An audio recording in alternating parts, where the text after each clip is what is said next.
All right, the time is 4:30 and we will call the Board of Commissioners meeting for the Skagit PUD to order for April 9th, 2024. Please join me in the Pledge of Allegiance. I pledge allegiance to the flag of the United States and to the republic for which it stands, one nation, under God, indivisible, with liberty and justice for all. All right, so Commissioner Miller informed us he's running a few minutes late, so we thought we'd go ahead and get started, just in respect of everyone's time. So with that, I'd ask for a motion to approve the consent agenda. I move to approve the consent agenda, items 1 through 4. All right, all in favor signify by saying aye. Aye. All right, at this time, we would have audience comments. If you're in the audience tonight and want to offer comment, please step to the podium there. And seeing nobody there, we will move to Zoom, and it looks like that is all staff. All right, so at this time, we will go into the general manager's report. All right, thank you, Commissioner. Good afternoon. Good afternoon, everyone. I've been gone for a couple of weeks, so my update is going to be fairly limited. Mark's going to give a detailed engineering department update. That'll be more exciting than what I'm going to have to say, probably. Just a couple of things. Right. Tool traffic. Earlier than we thought. Welcome. Thanks. Just first things about some conferences. So next week is the PUD annual conference down at the Skamania Lodge. It's a little bit of a trek. I am going to be there. I don't know if any of you are thinking about going. See, no, and I know, and you've got nothing else to do. No. Okay.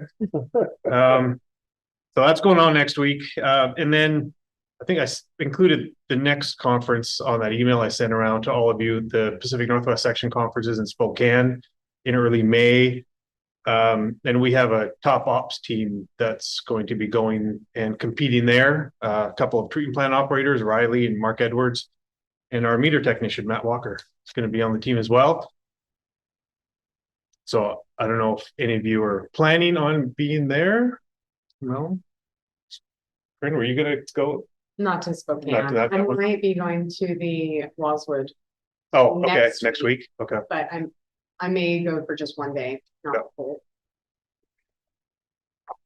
All right. So that's that. Do we know anything about the water conference yet? The water PUD conference for Wakuda? Not yet. I think it's just on what they list in Friday Facts, right? Last weekend in September. Not sure where it is.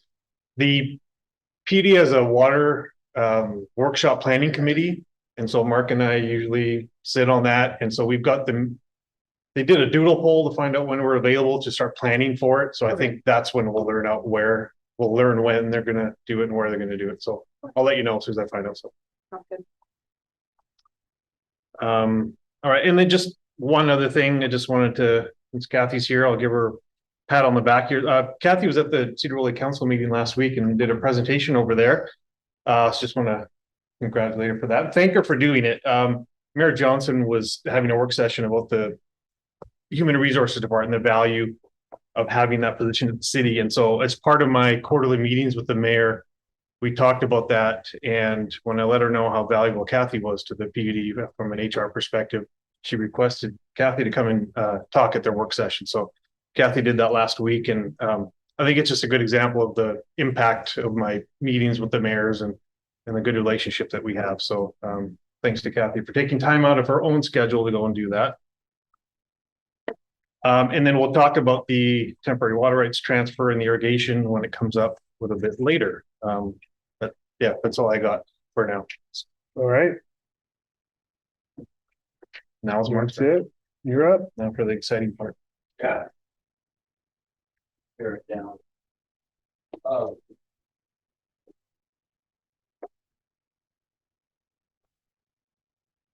All right, well, thank you. We've got the engineering update today. I've pared it down to capital project status and just some other kind of GIS asset management things that we're looking at.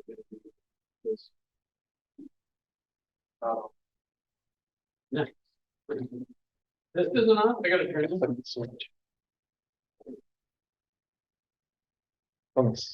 Oh, there we go. All right, so we start off with our mission, vision, and values. Anybody in the audience want to take these without looking? No. At any rate, these are our values. We try to, in the engineering department, pipe replacement program and our capital project, we focus a lot on the financial prudence and trying to deliver a quality product. So just for our capital update, we have a couple of projects that are under construction. So this is just going to be those that are under construction. The Hill Drive Gadget Country Club pipe replacement project has been progressing. It's taking a little bit longer than we thought it would. We're about 50% complete. The yellow line here represents the portion that is complete. The dash, the red and white dash, shows the remaining portion that needs completion. We had some early kind of utility conflicts where the locates that we received for our design were a little different in some areas than those that were in the field. So that was a kind of a tricky little thing for the contractor to negotiate for us to design around. Right here at the northern end, where they kind of terminate their early completion near Green Lane, they have crossed a Olympic pipeline, pressurized gas. Has been a little bit of a challenge just to have everybody on site for the coordination goes correctly. I think with the spill that happened over down south, everybody's a little bit more wary of those sorts of crossings and just making sure we're doing everything correctly. The SR9, SR20 fixed passage project, they have completed the pilot hole, SR20, so we're pleased with that. They're going to start opening that hole some more with 3 passes and to make it consecutively larger. And then they will pull in the carrier pipe. Well, first the casing and then the carrier pipe. They've also started staging pipe on SR9 for fusing together. And they've been using that and keeping busy well. SR1 is underway as well. So those are going pretty well. They did hit some hard material. That didn't show up in our boring. There are so many borings for this project, and we're all a little bit shocked by this, but so far they seem to be going well. The West Mount Vernon project. So this pipeline is, I would say 95% of the pipeline is installed. The section in here doesn't really show up, but that's kind of a line bringing. That was done by our construction crews. And the reason we had that done is that it's a kind of separate segment and it gives them good experience to work on these pipeline projects. It's also in a different tax area. It's in county tax, not city. So separating that tax out is a little bit of a challenge unless we put it under the schedule. And then this section here, we're kind of holding on it. They encountered some petroleum products in the soil, and we've gotten testing back on that. The final test will tell us where we can dispose of that material before we put the pipe in.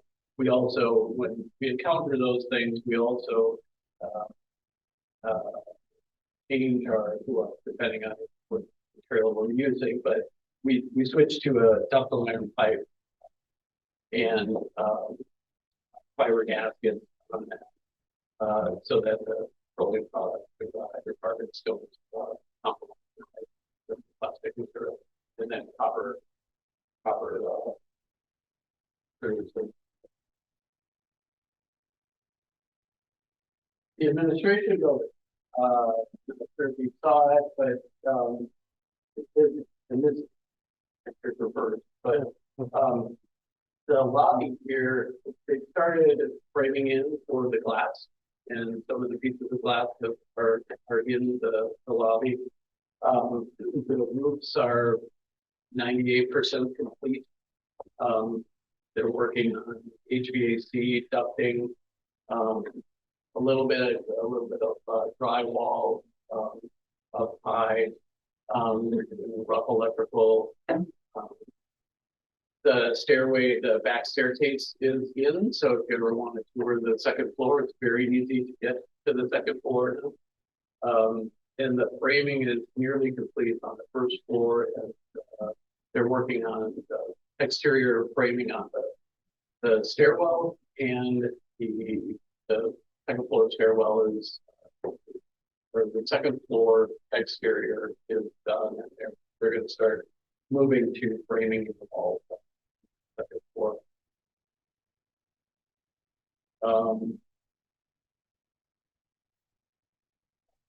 So these are other projects that are in design, that some of them we intend, but these are projects that are in. So the water system plan, Mark Semroff is doing great. Most of it is Mark Semroff's list, to be honest with you, right up to right about here. It's all of this is Mark Semroff. So he's been doing a great job coordinating the water system plan, wrote a bunch of chapters. We need a little bit of input from some other departments here to wrap it up, and get that submitted. We will provide a draft to the commission before we send that off for review by other agencies. The water treatment plant generator replacement that is complete. Of the 1.6 goes 90% complete. Design. The disinfection study has been coming along very well. It looks like we're going to have some nice options there. And then the Alfred Fish Passage, the Keywit has been the selected design consultant on that one, design build consultant for Washdot. They're kind of just finalizing their final alignment, and it's created a little bit of things aren't exactly where they were when we started this process. So we kind of put a hold on our design for now. Wait and see what conflicts we're going to need to negotiate once they get their final 30%. So we're finished the alternative analysis, which lays out a big kind of picture of where our route is, and then once we configure the design again, we'll kind of refine our preferred alternative as far as elevation and minor changes for right and left of state. The Burlington East West Connector, that was another project that the crews completed. And that project is, well, it's all but it's done except for one hydrant that installed. Okay, so this is our kind of what we've been doing in asset management. We're really what we're doing is we're trying to prepare. We're looking at our capital plan for the water system plan. We're looking at kind of budgeting and getting ready for a rate study. And we're looking at what the impact will be, what the pipe replacement program might be on the budget, or how we handle, how we navigate maintaining our pipes in the future. This graph, you can't really see it, I guess. It's not really coming up great here, but these are years of pipe installation. So this is lineal feet of pipe installed by year. Right about here is 1993, something like that. And this is the spot where we took over a lot of LEDs. as well. So we got a lot of attention in that. Traditionally, we've been looking at replacing pipes on this, across the board, 1% per year, 2% per year, which is just kind of a crude 50-year life. We do 2%, per year. So we're looking at not only when the pipe was installed, but also what type of pipe it is, and assigning it useful life. On an average, we've assigned 7. So like ductile iron pipe will last longer than a 4-inch AC will not last that long. Plastic pipe won't last. Even 8 years. So this is the pipe installed per year. This is when we project this out, these are when we're going to be looking to replace those pipes that were installed. So in 1990, the 1990s pipe, we're going to be looking at replacing those in 2063, right? Do those LUDs though, I mean, some of those pipes might have been a lot older than that. They were all new pipes. Oh, there's all new. New pipe Okay. in. That's what Okay. all the yeah, they're installed. Yeah. So like a refresh. So anyway, so these are our projected amounts of pipe that we will need to install over, so we're really, I mean, we're projecting up here to 2060. When we look in, this range here, this is probably a little bit more of a planning horizon than we would look at to 2035 is right. But this is a pretty big animal that needs to be, aimed, I guess, to get the bubble. So one of the, just in our initial conversations, one of the ways we look at this is, well, maybe what we should do is take a 10-year rolling average, try to smooth this out a little bit. And when we do that, it helps. Here, if we stay at this level, I don't know if you can see this, but this is about $6 million over here, which is really right on this. That takes us to about 2030, this past 2030. And then it starts coming up. And it almost looks like, here, maybe that's another spot where we would raise, increase the number of feet that we install, and then we probably have to do something to look at some of those other, or at least position ourselves for something further out in the future. But that's a long way off, but it's a good time to start at least thinking about it. If we rely on an average, just a straight average type of replacement, we need to replace about 44,000 pipes, about 44,000 feet of pipe a year on a straight average for over the. The way that we're prioritizing those pipe replacements though are now that we have all the data in City Works, it's going to be not necessarily age related. I mean, obviously that's a great indicator of trajectory of how much we're going to have to replace in the long run. But overall, we are probably replacing some pipes that are younger and some pipes that are older than the ideal lifespan range. Yeah, and right. So let's say just like a ductile iron pipe, you'll have some of them will fail at 25, right? Some will make it 125. And so what we're looking at in these graphs is just an average pipeline for the type of materials that we have in the ground. When it comes time for the actual, hey, let's do this pipe or that pipe, we're going to be looking at specific leak data, breaks, failures, and then restrictions in our system, proximity to other projects, partnering with other. So yeah, so long term we're looking at just straight up. Short term, 2-3 years, we're going to look at specific assets that have data that make that difficult.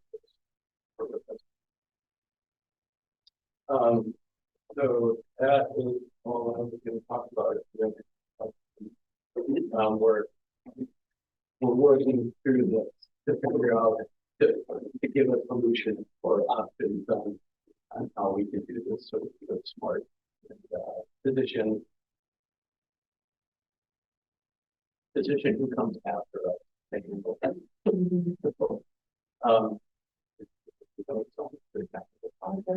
and that's the last one. And this might be a Brian question, but as far as budget goes with the admin building, are we pretty on track? Minimal change orders? Yeah, the admin, yeah, it's going well. You know, we're probably contractor is still projecting being done early. We just had a proposal for a change order for $120,000. And that takes us through, it's just under $120,000. That takes us through, you know, most of the submittals are done. That's where you get most of your change orders, because the contractor's not digging in and saying, you know, this roof section doesn't work with this roof thing, you get this little parapet wall, whatever it is. It's really going pretty well for where we're at. Yeah.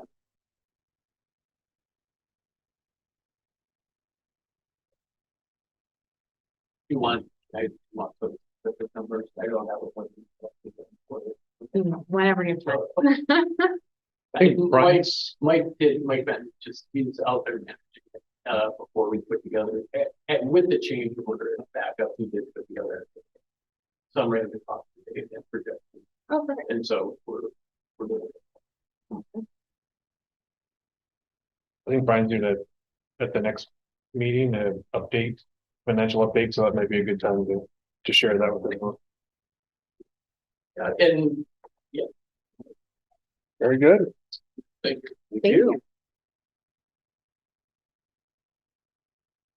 So back to you, George, for the temporary seasonal water rights transfer. All right. 2 weeks ago was when we first started talking about the seasonal water rights transfer for this year. And then I left shortly after and just came back. But in my absence, there was a lot of work being done. A lot of stuff. Get one of those jobs, George. Yeah, I know. Great. You hire people like Bill and Mark. Right. Yeah. You know, we discussed it at that meeting on March 26th. We had Department of Ecology here. We had, you know, everybody was commenting, so we knew what we had to do, and worked on the interlocal agreements, worked on the metering, discussed with Department of Ecology, had all these moving pieces, and you know, it's come together to the point where transfer applications were submitted to Ecology. So they have those applications in hand. They're waiting on us to approve our agreements. You know, once we asked for them to be contingent on the other. So we submitted applications for transfer to do non-drought transfers for 2024 to both of the district 15 to 22 and to Skagit Valley Farms. So they're not related to the drought. They're non-drought transfers. The processing of Department of Ecology's applications will start as soon as we execute our interlocals, and based on their timelines, they should be able to get done with that process by mid to late May. Don't know an exact date yet, depends on a few factors. The agreements and the transfers are specific. The interlocal rights are specific to this year, where we can then move into 25 and 26 with flexibility to extend them. In the packet, there is one agreement that has some edits. So those are the changes since the last one. And then there's clean agreements in there as well for the three entities, which I've got here. If we get to that point, then we can execute these. And correct me if I'm wrong, but the interlocals were discussed at the district commission meetings last week, I believe. And, you know, Jenna provided feedback to Mark while I was gone and Bill, and we made edits based on those comments. So they are reflected in the version that's in the packet. They approved it, yeah. Mark? In preparing, in rushing to prepare these documents, the Skagit Valley Farms agreement does have a couple more edits that need to take place. They're just deletions. It's item C, E, L, and M. That Yeah, really, yeah. So those were some of my comments on that one in particular. Tony's not here, so. they refer to municipal agreements. And being special Yeah. purpose Prior districts. drought transfers. C, E, L, and M.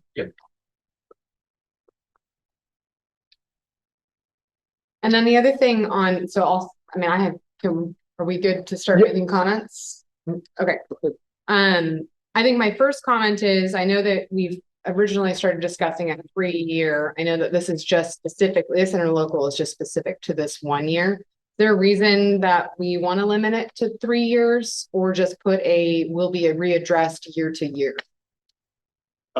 Bill's probably, or Mark could probably better answer this based on discussions with ecology. There's Do they like? there's having ways a that they specific- process the applications. And so one of you guys want to speak to that? I don't know if you're. Well, we can put, I mean, ecology. I'll start the conversation. My understanding is that we can only apply for 1 year seasonal. Yep. Through ecology. But not through our interlocal.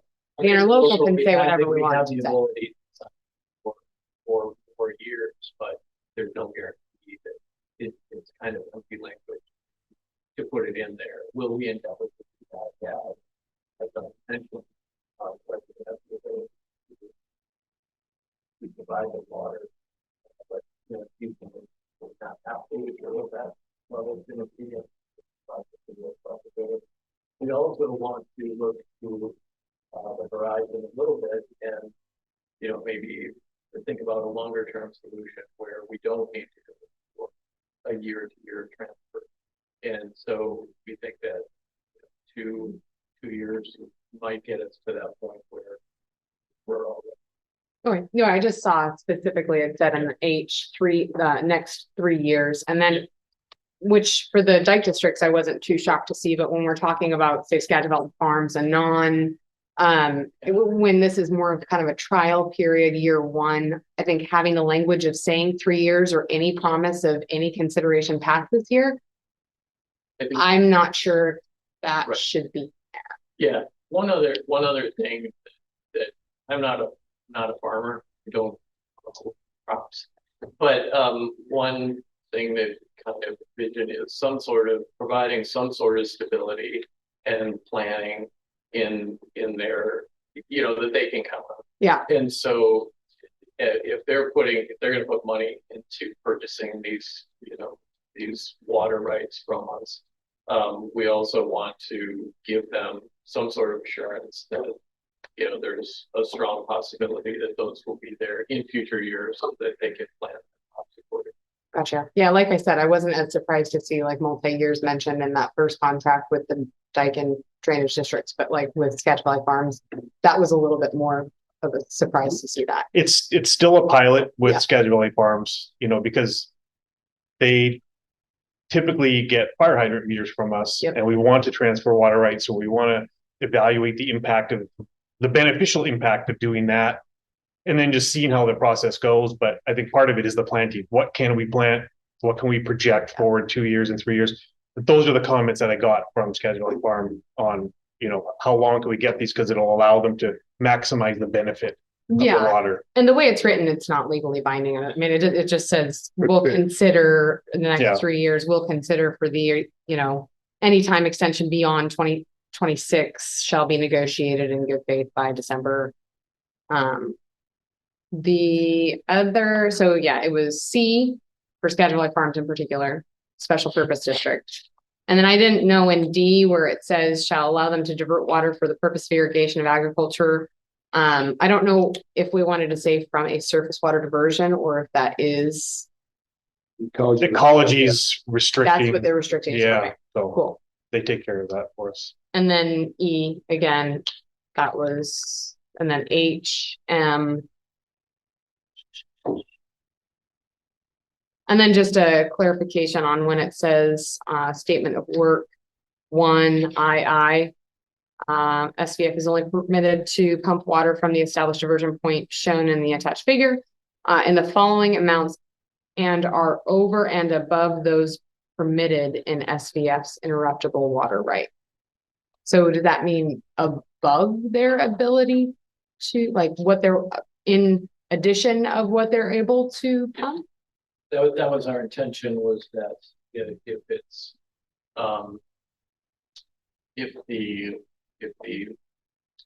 let's say the forecast looks like things are gonna be going below the in-stream flow rule, and again, not a farmer, but we were just trying to provide for everybody to have as much flexibility and success as possible. Let's say they just need to get a ton of water fields before, you know, the in-stream flow rule kicks in and that 898 kicks in, then they would have the ability to augment their water right with power.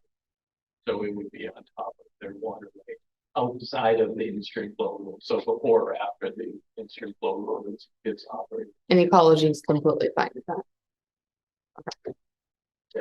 And that's why the monitors are so important. Like when we Well, yeah, because then you have to calculate what Mhm. theirs and what's ours. which we don't want the farmer to pay for that, which they already have a right for. Right. Yeah. And so Yeah. to pull all at once. And this allows for that, which is flexible and stated early and often. So Yeah, I wanted clarity Yep. on that. And then there was duration where it says from May to October 1st, and that was fine time wise. Even with, okay. And then the other, so this is V. We have more concern than May 1st, just because there's periods where we might be home. And then just the penalties, just a kind of I'm assuming this may have come from guidance from ecology. I'm not exactly sure, but it says in a flow rate is exceeded over 4 15-minute intervals within any 12-hour period. That was It was just kind of a it's like, okay, so an Yeah. hour separately within 12 hours. Yeah, so Okay. so the times where it's fragile, where there might be impact, where it's changing, one might be when if the tide goes down, the pumps operate, or if they come up, the pumps will operate differently based on the suction head and the elevation of the river at the time. So that's an opportunity. There's two fluctuations there that may occur. Other times where it may happen is, when you're switching from like 22, for instance, will have multiple places where they're going to be taking water from. And if those overlap, then that's something that we need to look for. So this clause really applies not so much to the penalty, but it's more of, this happens, you're shutting down. So we're looking at a scenario where that's fairly severe, where we're going to say, okay, this is bad enough where we got to shut down and figure out some automatic trigger of that. Leading up to that, we can, just kind of look at some of the data and see if there's other minor, situations where we just have a conversation and figure it out. But I think really it's going to be at the beginning of the season where we're going to see any sort of anomalies that might occur because of the changing conditions and just getting operationally things figured out. So these are 4 15-minute intervals, either consecutive or non-consecutive, in a 12-hour reporting period. but they don't automatically trigger a fine. It automatically triggers us looking into it. A conversation. Okay, yeah, I shut down and a conversation, Yeah, so if there's evidence of negligence, but Well, That's, yeah, not necessarily. Or yeah, just an unanticipated anomaly. yeah, pumps when they turn on and off can spike and flow, and Yeah, we don't want a spike in a 12-hour period Yeah. to dictate whether somebody was following the rules or that. It's not realistic. Well, and I love that, and Pete, I'd love to get your take on this as well, but it seems like in coming to the conversation with assuming positive intent from everybody, we're able to come to an agreement that then Ecology, who has frankly the most say in how this goes down, was also very, I would say, almost permissive to a point that I was surprising in what they were willing to get to. I think this is really a testament to professionals of the team here and the approach and some flexibility that's built into a very, very dynamic and yeah, it's just a lot of moving parts. Lots. And with a lot of stakeholders who have very, very vested interest in this. And so I think this is a really good document. Mhm. Pete? No, I agree. I think that it's gotta be a reflection of not only the professional way that it's been handled, but they see it as a priority there to get this done. Everything's been done in good faith. And so they're not looking for hidden balls. Right. That's Yeah. there's no gotcha. But Right? Even for- this thing is not a gotcha. It's not a, hey, we're No. trying to, this is a really, we have an interest to protect. We have an ecosystem of stakeholders who will be early and often to something not going their way.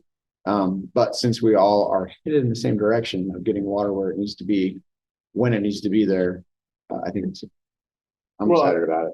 yeah, nobody's at the mercy of whether or not they're gonna declare a drought. Yeah. And what day the drought's coming and how soon. or is the field already dried up? Yeah, Uh, so I think it's a win-win for everybody involved. And I like the intent of multi-year, that's just because we can't necessarily file multi-year with Ecology, the intent stated, and I think it's a win-win for everybody. So I appreciate everybody's work on this as well. So I would look for a motion at this time to sign the interlocal agreement. My motion to sign the interlocal agreements with all stakeholders mentioned in the temporary seasonal water rights transfer. Second. Motion and second, all in favor, signify by saying aye. Aye. With the edits to the scheduling farm agreement. Yes, with the edits to the scheduling farm with C, E, L, and M. Your second still stands. Stands. Yeah. Okay, all in favor, signify by saying aye. Aye. Aye. Opposed? All right, that is taken care of. Couple informational items in there. Any commissioner comments this evening?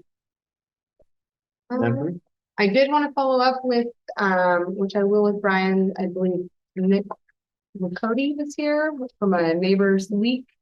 Kind of an update on that and still requesting a leak policy review with all the commissioners and being present. Right. So. Mhm. All right, there's nothing further. We will adjourn at 5:08 p.m.